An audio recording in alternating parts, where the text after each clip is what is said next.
W করছি, কারণ আমার মাই আমাকে ডব্লিউ করতে বলেছে। আপনারা সবাই দেখে নিন আমার ডব্লিউ, পরে কেটে যান আপনারা, আপনাদের বাসায় চলে যাবেন আপনারা। তাকিও ভালোবাসা, আপনাদের যেই ভালোবাসা আমি দিয়েই থাকি শুধু। আপনাদের ভালোবাসা আমার খুবই ভালো লাগে গাইস।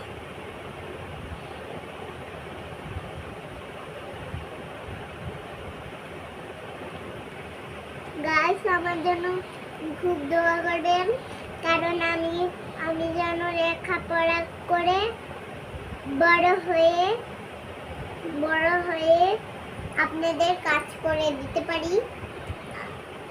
আলাপ পেশ হবে না, আমার লেখা শেষ হলে আলাপ পেশ দিয়ে দেব। আমার লেখা যদি আপনাদের